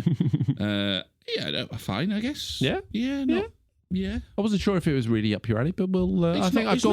It's not up my alley, I'll say that. Okay, fine. I've gone for ones I think you have seen. I think there may be one or two, maybe you've not, but we'll do our best. Okay, number... no, but it's not a number thing. I just list them. I remember how this works now. Yeah, okay. Yeah. The first one is Tremors. I've seen Tremors. Mm-hmm. I think we've got to go quite high with this because it's got that... Got Bacon. I mean, come on. Bacon. What's his name? Fred something. Can't help you. I'm sorry. Have you not seen Tremors? I have seen it, but I can't think who Fred is. Come on, he plays the dad in Sweet Home Alabama. What? How do I know that? Is that the Reese Witherspoon movie? Yeah, it is. Brilliant. I think I went to the cinema to see that. We've all had girlfriends. Come on. Back row, was it? Fred Ward. Fred Ward is his name. Not familiar. Well, he's in Tremors, mate. Right. Yeah, I think we've got to go quite high with this. I remember that being lots of fun. I will have watched that in my bedroom as a sort of 14-year-old late at night. Probably should have been asleep at that point. Whatever. So very fond memories on that front. I'm going to go for number 4. Number 4. Okay, I had my finger hovering over a 4 there. Nice. Have they made a sequel to Tremors? Yeah. Oh, okay. I've not seen the sequel. Aftershocks. Is that fairly recent? 1996. No. Tremors was 90. I think there's 90. How many years before was it, Carl? 96. Yeah. Well, yeah, very good. Okay, next one, Pacific Rim. I've seen that. Ooh. That's not as good. Idris Elba. Didn't hate it. Guillermo del Toro, right? Involved in this? Yeah. John Boyega. Mm-hmm. Yeah, I'm going to go 6. 6? Oh, higher than I thought, actually. 6, yeah. Okay, right. Okay. Frankenstein. Don't watch Pacific Rim 2. Bag of shite. Frankenstein. Guillermo del Toro. Jacob Elordi.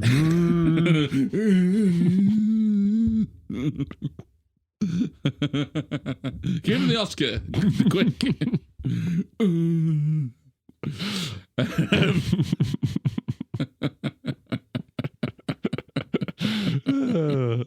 Do you know what?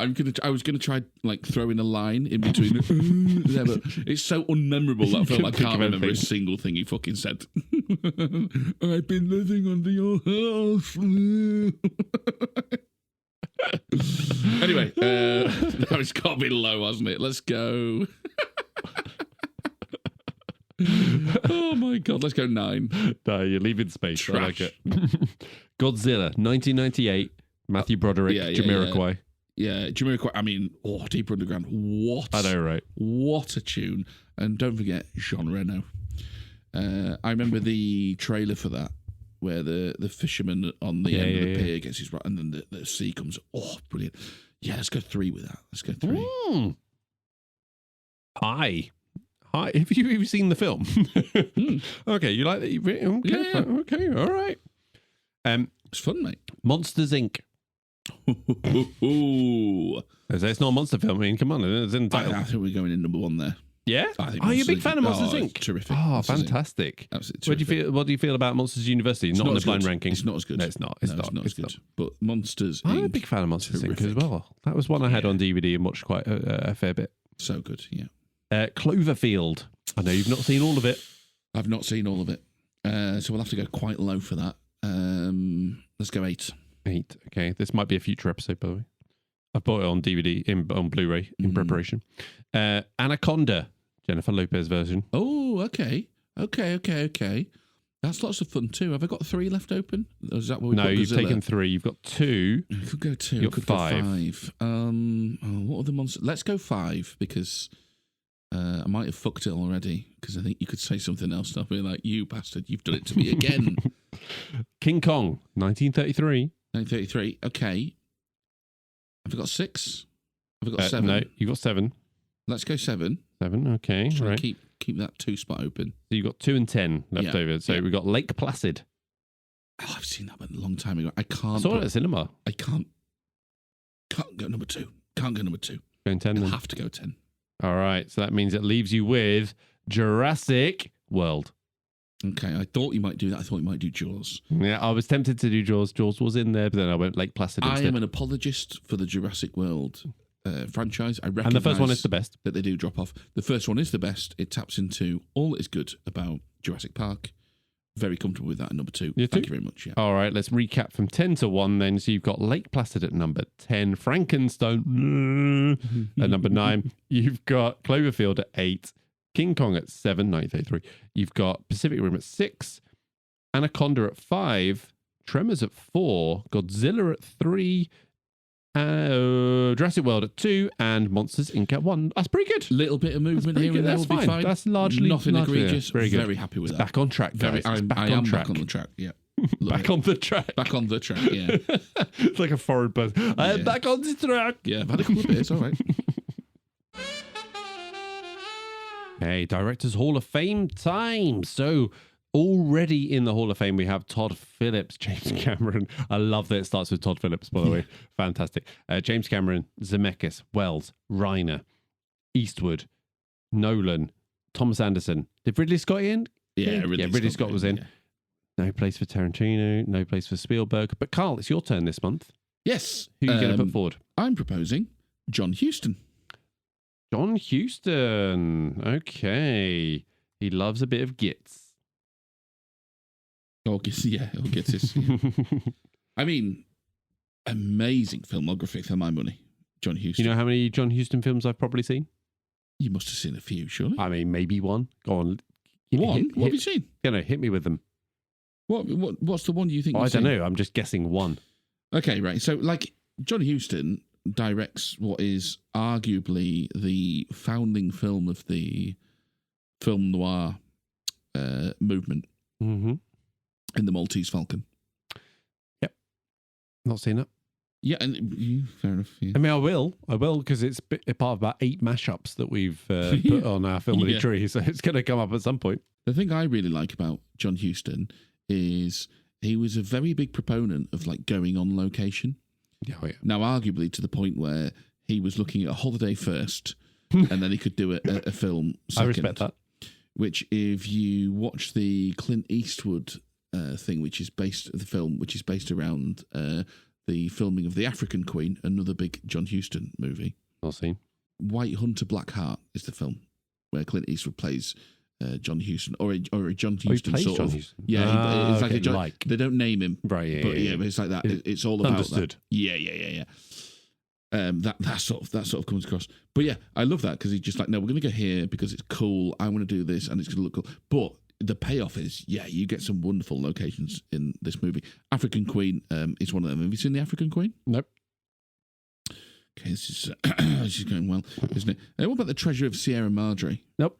Oh, great film. No. Yeah, I mean, I've heard of it. Really like Treasure of the Sierra Madre. Key Largo? Nope. Oh, my word. The Asphalt Jungle? I overestimated, Carl. I'll be honest. Oh, it's none, is it? I've not seen it. Right, okay. I don't think I've seen it. I'm looking through the filmography. Definitely some I recognise. It's so much with Bogart as well. I mean, Moulin Rouge, seen that? Not that one. No, not that one, yeah. He does so much with Bogart, including Beat the Devil. I think that's a Bogart one as well. He does Under the Volcano, which I really like, which is with Albert Finney. Albert Finney, possibly the best drunk acting I've ever seen. Like playing a drunk. He may have also been drunk. I don't know. I mean, I don't want to cast aspersions / yeah. He does The Man Who Would Be King with Connery and Michael Caine. You haven't seen that? Nope. No. I mean, I'll let you know when I have. He's got an incredible filmography. He's a founding father of the noir movement. Well, it seems like he should be a shoo-in, but yeah, I wonder if he's got a big. He's quite a big man, right? He seems like 188 centimeters. I mean, that's the same height as me, so nope. Well, What do you think about his performance in Chinatown? Does he come across as a man with big dick energy? Yeah, 100%. Yeah, I think he's in, isn't he? 100%. I think he's in. Yeah. He's swinging, isn't he? Like, yeah. I mean, definitely. Yeah, he's in. 100%. Cool. All right, John Huston makes it. Good stuff. Okay, we move on to our third episode of the month, which was our Oscars prediction game and reactions. So we didn't do a classics this month. We had our fantastic Oscars game. So we'll give a little bit of listener feedback and run through some results in a bit more detail, Carl. It was a fantastic Oscars game, which of course I won. Everybody knows that. But I just want to bring something to your attention, if I may, Si. Drunk one night, I promised a prize. Right, yeah. You did promise a prize. You want a CD with all the songs on? Well, let me just check the terms and conditions. But if you live overseas, the prize is all lies. No, I don't live overseas. No, it's unfortunate. So I believe I qualify for the prize. And I want you to know, right, if you had won, yeah, I was genuinely going to post you the prize as promised. Not give it to you in the pod shed where two become one. I was going to actually post you the prize. Right. Where the fuck is it? I mean, I can do it if you want. I mean, What do you mean? What do you mean, if I want? Drunk one night, I promised a prize. I mean, my wants has got nothing to do with this. It's all there, I suppose. Yeah, I mean, I don't really know how I can get out of this one. No. Do I have the means?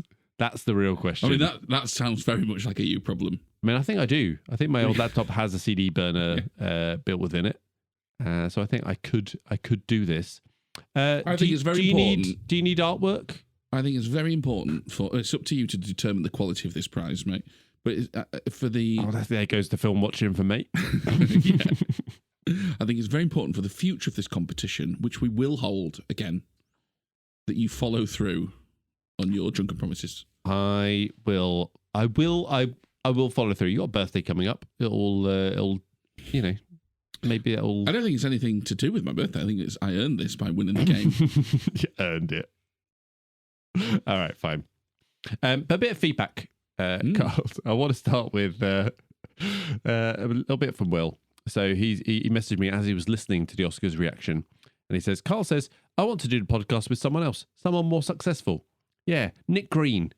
That's Nick's best man. Will's best man, best friend. He's just like, if you're trying to, it's like you're trying to hurt me. He says, if Carl does run off and do a podcast with Nick, I'm not taking you back, Simon. Yeah, just so you know.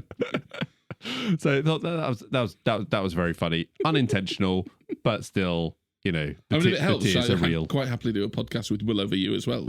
Yeah, I mean, yeah, that would be pretty good. To be fair, if an episode just comes out randomly, we just like, and is Carl with special guest Will. I mean, yeah, if you can't make it, like, for something comes up one day, you can't make it, we'll get Will in. If I finally get that low level illness I've been wishing for, that just allows me to lie down and watch films for a month. But a bit of Oscars feedback generally. Again, this is from Will. We're having a bit of a chat. He's saying he was over the Oscars hate. Yes. It's not that anyone is wrong about Oscars being shit. But it is largely of the Oscars' own making. But he says the Oscars is the film event of the year. We should celebrate it as such. It's the 100 meters. It's the World Cup. I love it when Will talks sports references, by the way. Not a sports guy. I love it when he throws it in there. It's great. Anyway, he gets the Oscars a predictable, flawed, formulaic. Sure. Hang on a minute. I've got to take an issue with that. Predictable. I've seen where you finished, Will. Let's dive into that shortly. That's a fair point. Yeah. Jesse Buckley was about the only predictable thing that I think literally everyone got right. Actually, that wasn't true. I don't think everyone did put Jesse Buckley for some reason. Yeah. But anyway, he says, so if it's predictable, it's not obviously, then why isn't everything held to the same account? Nobody seems to complain that Jamaica does well in sprinting or tall people do well in basketball. More sports references. Yeah. Love it. How true is it? Look at the recent Best Picture winners. Anora, screwball comedy about a high-class prostitute.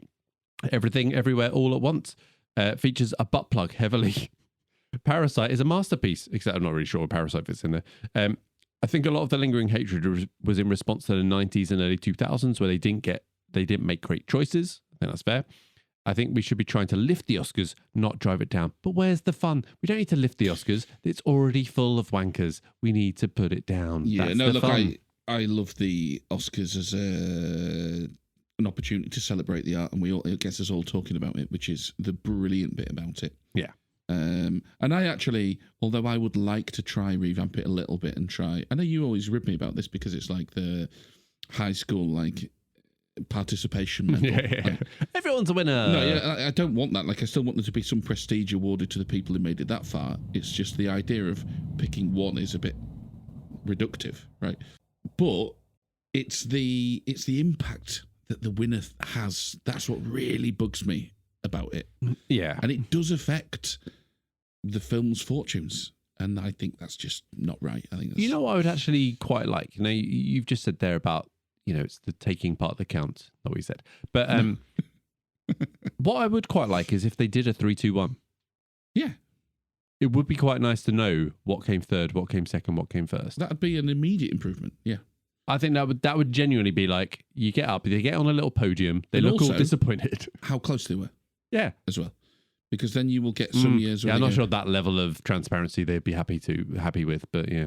No, but you know, like, there was a tie this year. Yeah. Yeah. It'd be really good to know if there were other occasions where we were one... It was very close to the tie. Yeah, this was very close. And again, I think that changes the conversation around those films then, rather than one being immortalised forever and the others being also around. Whereas actually, that's not this right. one literally was one above three other films. And I know that'll still happen to a degree, but anything where we can introduce a bit more nuance to it, I'm all for. Will's point as well, he added here that regarding the historic Oscars tie, they've changed the rules where Oscars voters have to have watched the film now. Yes, which is fucking mental. Like, how was that? Sorry, this is a new rule you've added. Okay, fine. But he thinks that the pool will be smaller, actually, and therefore the ties are more likely because everyone won't watch everything. They'll maybe only watch a small subset. Therefore, actually, the pool of what anything is being voted for will be smaller. You might see more ties coming in. Yeah, good. Which might be quite interesting. But I think the 3-2-1, you add that into the Oscars, that ultimately the problem is with that adds length. But you know how you can get rid of that? Get rid of the fucking shit. Back and forth. International feature. Get rid of that one. We don't need that one. The back and forth between presenters and stuff. Come on, you can make this sharper. Let's get it moving. You don't need a whole 20-minute segment of all of the best picture winners. Little segment coming on. And all people that died just go, yeah, it's sad, innit? And move on. Yeah. Okay, should we have a run through the results? Yes, because obviously we know I won. And we talked a little bit about select people as the race was unfolding. Yeah. We had 33 participants overall. Happy with that. Yeah, hopefully we'll get next year. So yeah, that'd be a nice little target, wouldn't it? That'd be good. So bottom of the pile was my wife. There's a gag there somewhere. I mean, yeah, well, on top of her was husband of Kate, and indeed we made that. We gag. did, yeah, that's true. Yeah. Phil Kimberly. Yeah. Who knows who Phil Kimberly is? We didn't know. I don't know, but hello, Phil. That was a nice one. Hello, Phil. Lovely to meet you. Turns out you know fuck all about the Oscars.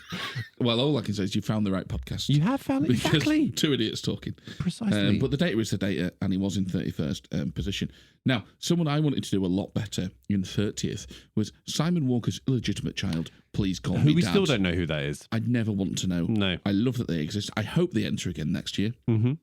Yeah, 35 points. I think there was a total of like 18. What was the winner score? Do you remember? Well, I won with 72 points. Okay, great. So we're literally half the winning score. Okay, yeah. So we are pretty low down here. Then it was friend of the pod, Jess, in 29th place. Yeah, hey, solid performance, right? I mean, well, not really. Quite a poor performance. Yeah, okay, and fine. then I was on top of Jess was friend of the pod, Jamie Bramall, which is nice, isn't it? He likes to be there. He does. He's been there before. At least once. They've had a child now. Yep, so at least once. He might be there again. We don't know. No, unlikely. Yeah. So he's been there before. And it's a good memory. It's a good memory. So that's nice. 27th place with 38 points, Joshua Drake Randall. From, I think, Epic-tastic Joshua is the podcast that or handle Joshua of some description. No, I don't think we've interacted with. No, we've not. Joshua. But we should really get on that, shouldn't we? We really should, because again, nice to meet you, Joshua. That's nice. That was a bit of a gap. We should really have been following up with these folks that we've not interacted with previously. I know, man. Absolutely useless. I know, we are useless. We apologise. We will rectify it, maybe. Yeah. Now, in number 26th, Tim. Tim. This is part of Will's friend group that we get together. He's part of the ones that will come down and watch the terrible movies and get drunk. Although he doesn't drink, so he doesn't do the drunk part. So you're so close to being there. That sounds great. What? No, let's not. He might drink now, actually. Yeah, let's not. Oh, he might drink now. I was going to say let's not shame anyone. Might build but no, into it. let's peer pressure cider. into it. I feel like he's more of a cider drinker. Yeah. Still an outsider, but because he was a cider drinker. Less of an outsider. Yeah, outsider. Yeah. Of course, you know my favourite brand of cider, which is Dickens. You ever had a Dickens cider? Yeah, indeed. Yeah, it's good. It's good. Very good. Okay. So, 25th place, Stevie Z. Stevie Z, friend from work. Good lad. Like, literally, right, I'm not even being funny. He's literally the nicest man in the world. Oh, that's nice. No, he is. Like, you find someone nicer, I don't believe you. That's good. Doesn't know a lot about the Oscars. Well, no, that's fine. You know, 43 points in 25th place. 24, friend of the pod, Martin T. Beer provider extraordinaire. What a fantastic showing. I'll not hear anybody say different. Please keep sending beers. Tanner from Real Rank comes in at number 23. Have we interacted with Tanner from Real Rank? We've not, but we should. Another gap. No, Real Rank. Yeah. So Real Rank is it's like a different kind of social movie rating platform. Yes, yeah. So we are one of the earlier users of that. No, I've not used it for a while. But Tanner is get back on that. Yeah, we should. Tanner is the sort of developer of that. So, you know, if you fancy something different, if IMDb isn't doing it for you, if Letterboxd isn't doing it for you, Real Rank, give it a go. There's some good stuff on there. Yeah, indeed. And just on top of Tanner from Real Wank is your Real Wank. Real Wank, yeah. Like Freudian slip here, because it's your wife. Oh, there we go. And I was going to say, don't care how wet she gets, she still knows fuck all about the Oscars. Yeah. 47 points. That, to be fair, I'm pretty impressed with that performance, to be fair, because I imagine she picked blindly pretty much entirely. But I'm saying that she beat my wife by 19 points. No, 21 points, actually. Nice, yeah. But yeah, thanks for playing. Yeah, thanks for playing. So, 21st place with 48 points, AJ. Is that all we've got? Yep, that's all we've got, AJ. Okay. Thanks for AJ playing, is. AJ. 20th place, Alid. Alid, friend from school. 48 points as well, but a higher number of successful first picks edges him above AJ there. Number 19, Alid, sorry, famously, Die Hard 2 over Die Hard. Yeah, he's a good lad, Alid. I've always said it. I think I did say it when you revealed that before. Yep. Do I still believe that, having rewatched Die Hard this Christmas? I don't know. It was bloody good. It was bloody good, let me tell you. Yeah, you shouldn't. But yeah, it's fine. You know. But then I really do love Die Hard 2, and I really do love Die Hard 3 scaffolding, apparently. Oh, what a great scene. Best action scene in the world. Let's not get into that again. In the world. In the world. Number 19, HM Madness. 49 points. HM Madness, yeah, you can find them on the socials. Have we interacted with them? No. We have so many gaps we need to fill in. What are we doing? Like, this was the whole point. Yeah. And you've just not followed through on it, have you? That's your job. The socials are your job. I know, but I'm so busy. And I hate people that say that. Yeah. Literally my pet hate. It's my pet hate. People go, oh, I'm busy. Yeah, busy. Fucking prioritize. So, number 18, still in the bottom half, is Will from Wait, No, I Don't Have a Podcast. And then there is another bit I would add to that, which is, but the Oscars are really predictable. Ah, yeah. So what position, sorry? 18. 18 out of 33. Just below mid-table. Yeah, below mid-table. But predictable. It's pretty poor. Yeah, really predictable. But only got 51 points or so. I mean, yeah, what can you say? And actually, on his first pick, only called 13 of the categories, right? Ooh. I mean, that's not a good look. That's a low number, that, isn't it? It is low. These predictable Oscars. Yeah, bit of a jump now. We start moving up the scores a little bit. So 54 points Dorsey, because no one knows who it is when I say Sam. Is he literally known as Dorsey? Full stop? Well, yeah. Yeah. I don't know if he likes it or not. Does Mum call him Dorsey? Oh, does his mum call him? That'd be be brilliant good. if his mum calls him Dorsey. Yeah. I've met his mum. Yeah, bet you have. What? Anyway, carry on. Number 16, K of K Cook and Cats great. Co. Brilliant. So we definitely have spoken to them. Yeah. So they've got a fantastic Bluesky channel and also is it Medium? I think it's Medium blog. I don't know what you call it. Yeah, and blog? I've read a couple of very entertaining reviews on there. Very entertaining, real deep dive stuff. Yeah, I can relate to it a lot. Yeah, it's definitely worth. I occasionally, I don't do it like not all the time, but I go in there. I always have a good time. Yeah, they're good value for sure. Yeah. Tygo and E3. I'd like to thank my wife. Number 15 there. So these are on Instagram. This is a OSCARS or awards account. So yeah, very good. So are we into the top half now? Yeah, we're into the top half now with 15. Number 14, Brit. Yes, Brit friend of the pod now. Friend of the pod, Brit. Or what did you say? Awesome Brit. Awesome Brit. Awesome Brit. Yeah. What did you nearly say? Almost. No, it doesn't matter. It doesn't matter what I almost said. What I said was Let's awesome. leave that dangling out there. It's more fun. Yeah. Number 13, Damon from the Never Ending Watch List. Friend of the pod. Film student now coming in here and it's showing the chops 13. We're inching up the there we table. go. Yeah, 15. Yeah. And I think he'll be kicking himself though. 13. I think he'll think he's better than that. Can't wait to see his performance next year. I think he's going to up his game next year. He's going to take it more seriously. He's going to go, come on, I need a top 5 finish here. Yeah. Despite his disdain for the Oscars, Adam from Movies You Forgot comes in at number 12. Yeah. Again, do you think he'll be happy with that? No. I think he's not. competitive. You know he's competitive. He's competitive, isn't he, Adam? Yeah. Number 11, Peds, brackets, size bald friend. Yep, size bald friend from school. Yep, good lad. That's done very well. He's done very well 6 there, actually. Points is a very good showing. Yeah. So, 21 successful picks. I've got a story about Peds, which I'm not going to share on the podcast, but I will share offline. I can't wait. Number 10, we're into the top 10 now. He had a real early surge, shot his load with the wild cards, let's be honest, went early.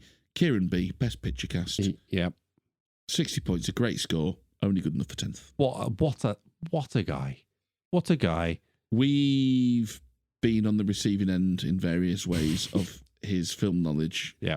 In a couple of ways now, and he's got game. Yeah, he's got game. He knows his stuff. He's got game. Future winner, I reckon. I'm going to call it. Yeah, could be. And he keeps playing himself down like, wouldn't look to me for a winner. I only know everything about films. Yeah. Comes out with these things like, what? Yeah.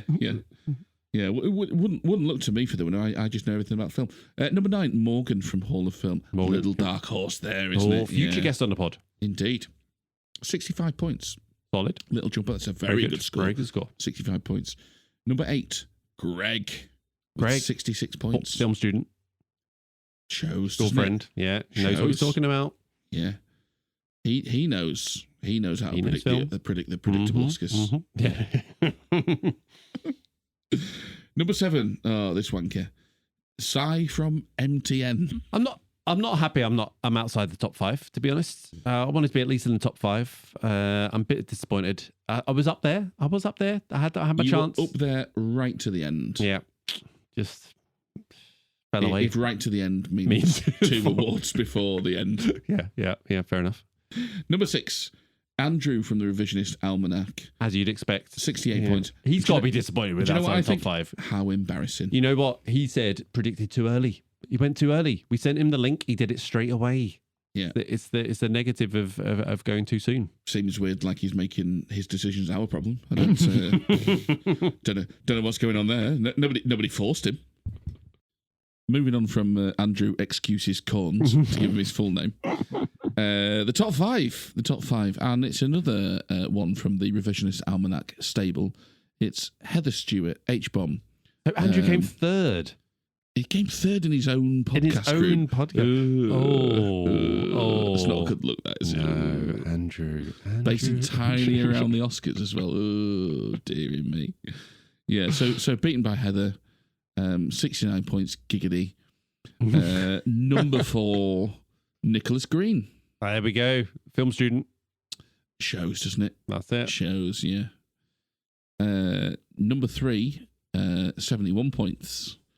Amanda Oscar Upsets is her Instagram account, but also from the Rev Almanac now. She takes the Rev Almanac crown. She takes the Rev Almanac crown. But still not the actual crown. She's the best loser from the Rev Almanacs. She's the least loser. Yeah. She's the least losingest. Yeah. Indeed. But you can check our feed for the Amanda episode and the Heather episode. Indeed. And the Andrew episode. Yeah. And the Damon episode and the Adam episode. Yeah. Very good. I think that's it. Number 2, Reggie from Movie Postmortem. Reggie will be coming on the podcast very soon. I'm so excited about the Reggie episode. Yeah, Reggie was a great competitor in this. He got 71 points. What I like is he said, I don't remember what I picked. Yeah. No good. He'd just done it and he'd nearly won it. Yeah. And he just like, you gave it a thought. So Reggie, for a long time, was leading or was always in the mix. And then I sort of overturned him at the death, as it were. Just freestyled it, nearly won. But of course, I won with 72 points. Yes, well done. And the highest number of successful first choices with 19. It should be said, 19 out of they're which I'm pretty pleased with.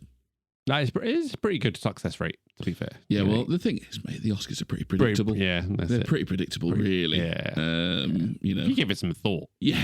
If you're Any not idiot, really. If you're not an idiot, the Oscars are pretty predictable. No, but good stuff. Great game. Well, let's do it again next everybody year. For playing. One more year.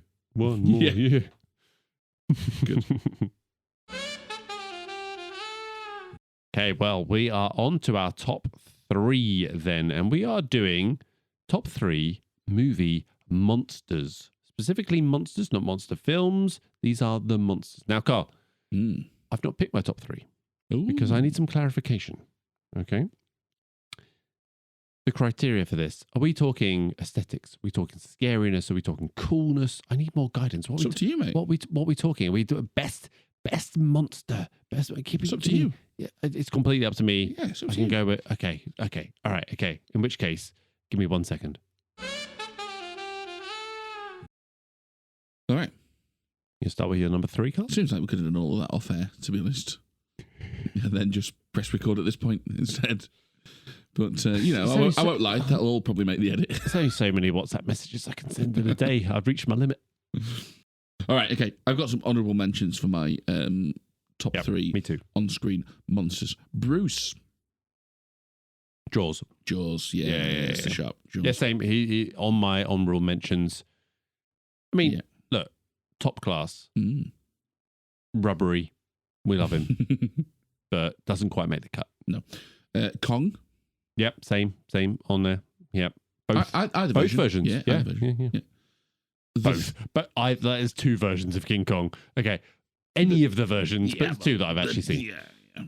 Yeah. The Thing. Yes. Yeah, of course. Yeah. I thought that might make your top 3. Interesting. Well, now, do look, there's a film. The actual monster is scary with its quality, but what is it? It's... Yeah, you see it, don't you, at the end, right? No, you see it at some point scuttling around, but like, why is it assumed that form? Yeah, fair enough. I don't know. Yeah, fair enough. So it doesn't make it. There was too much. Yeah, what is it? Jurassic Park Velociraptors. I think they're worth a mention. They might be in your top 3. Looking at your face there, and I've got adjacent to that. And again, this is where my Jurassic World apologism comes in. Yeah, the Indominus Rex, I think, is a very, very good monster. And its particular qualities. Weird shaped head, is that right? Sensitive. Is that one? No. Are you thinking of the one in the last movie? The Reborn? Maybe. That was pretty weird. I know, that was. Yeah. I think that's a good monster. I think that's a really good monster, Indominus Rex. And the way they handle it in that film is decent. Mm-hmm. I think it gets a little bit silly when they get to the Indoraptor in Jurassic World 2. Yeah, they always feel that they need to invent more hybrid dinosaurs. Like, there's plenty of dinosaurs to go at. Which in theory is the problem with Indominus Rex as well, but I just feel like they handled that better. Yeah, but that's the first one, right? Yeah. You do the first one, you're like, oh, that's interesting. It's different. Well, there we go. Yeah. So, honourable mentions. You got any more? So I've got the Cloverfield monster. I know. Yeah, not sure. Not seen all of it. You maybe not even seen actually what it looks like if you don't watch all of it. I don't think so. Very, very interesting looking, and like terrifying throughout. I thought The Fly. Not seen it. You've not seen The Fly? No. The Jeff Goldblum one? Yeah. Oh, you love it. Love it. I've not seen it since I was 8, and I'm not going to see it again because it's got a place in my memory, and I want to keep it there. I know what you mean. Yeah. We talked about Bruce, talked about Kong, the xenomorph in Alien. You've just watched Alien and Aliens. Good. And yeah, that's my honourable mentions. All right. My number 3, nice little segue, is Alien. And I've not just gone for the xenomorph. I think the whole design, from the egg to the face hugger. Yeah, face huggers. To the chest burster to the xenomorph. I think that's such great design. Yeah. Yeah, it was just missed out. Just missed out for me. Great monster. Mainly because it's just like, well, which one do you pick?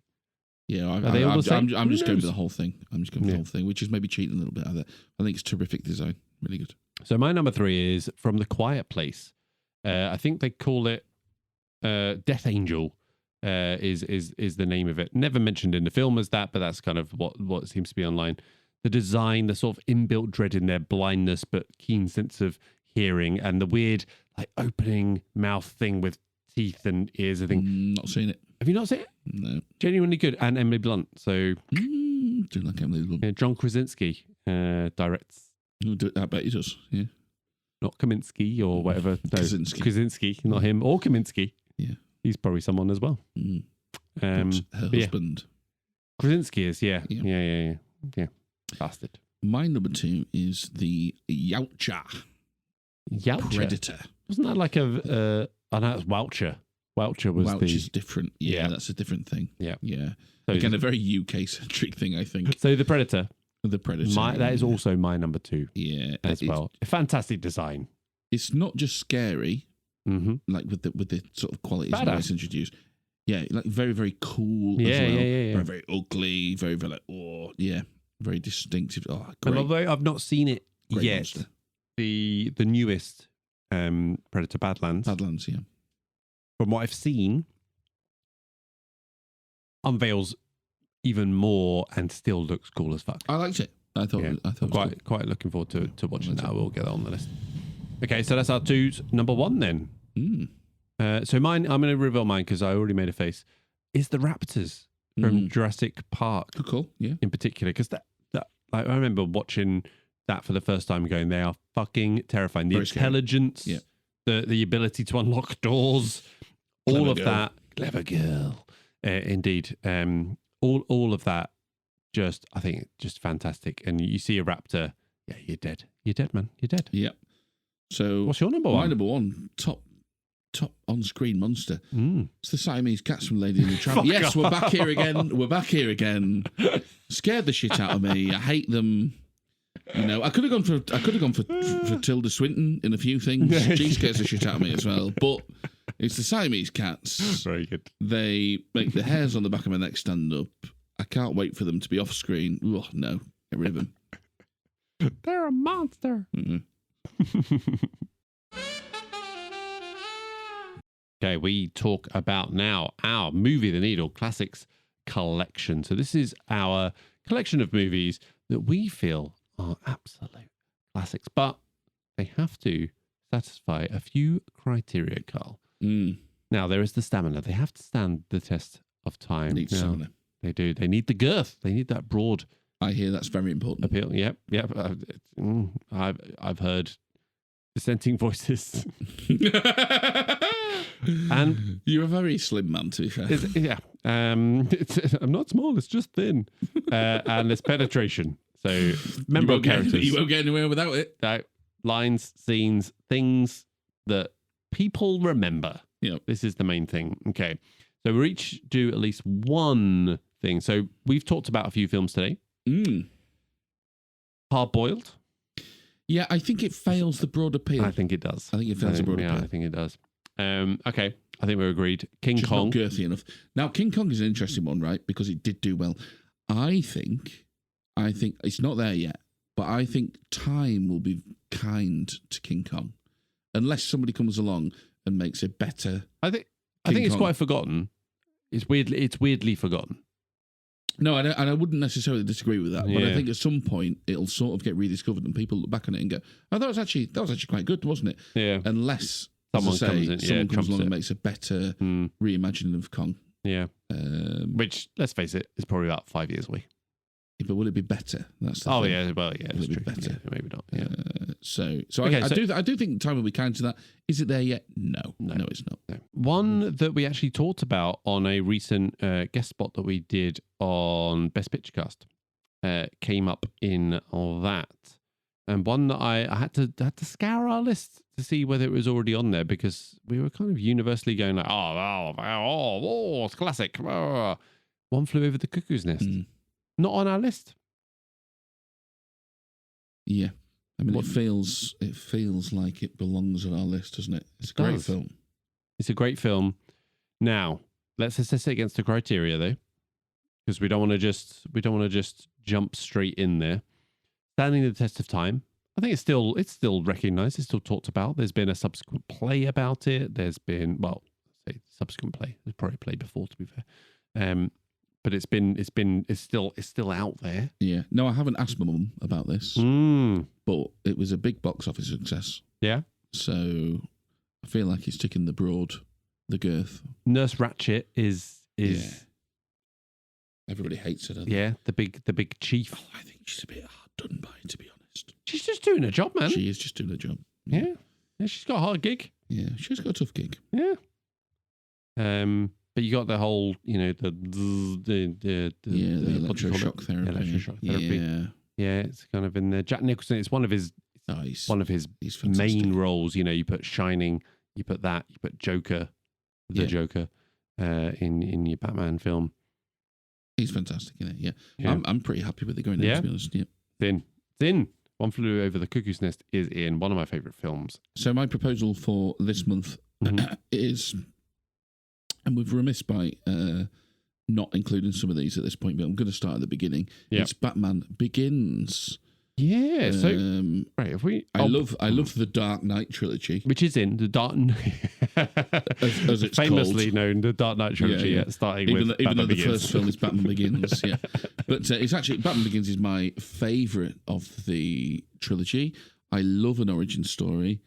I think it's absolutely terrific. And as we know, hugely successful. Yeah, I mean, redefined the superhero genre. I mean, it really did, didn't it? Yeah, reinvigorated. Yeah. Certainly, iconic role for. I think it launched Nolan. It launched Nolan as well as a franchise in himself. Yeah, he goes to like more mainstream after that. Yeah, it's definitely got the broad appeal. It's definitely stood the test of time. Oh yeah. And it's definitely penetrated. I mean, it just has. There you go. Batman Begins. It's in. Upcoming episodes, Carl. So we have got the next Mashflix and Chill coming on May the 8th. So we've got Reggie. We've mentioned him already from Movie Postmortem, recording very soon. Quite excited to get him on the pod. We've also got some guest spots coming up as well. So we were delighted to be on the feed with Kieran B and Joey R at Best Picture Cast. Probably out now. I think by this time, I think it was out. Yeah. We're out on Wednesday. Yeah. It's out on Monday. So that is out there on Best Picture Cast. Do give them a follow. They are great. Not at the expense of us. In addition. Oh, God, no, yeah. If you can only listen to one podcast, please make it this one. Yeah. But if you've got spare time. Great over there. Yeah. Even better this month because we're there. In May, we are recording a real argument. So this is a new episode type with Andrew and Heather over Rev Almanac. So an episode where we are tag teaming out arguing this time. So rather than just one-on-one, we're going two-on-two and taking different sides of a movie argument. Tony versus Ridley Scott. Where they got the idea from? I don't know, man. Yeah. It's like, could have been anywhere. Yeah. Anywhere. But as you may have seen, we've been watching a fair few Tony and Ridley Scott films in preparation. Should be good fun. and other guest spots that are out there. So we did record another first movie Temple of Doom episode with Damon at Neverending Watchlist.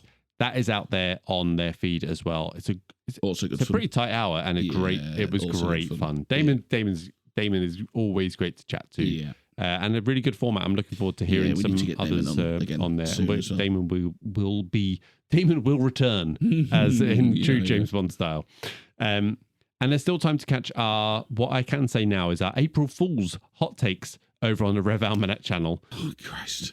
Which was released on April 1st. You can catch that. So you can hear Carl badmouth both women and foreigners this month. One of them's serious, one of them's not. You decide which. Yes.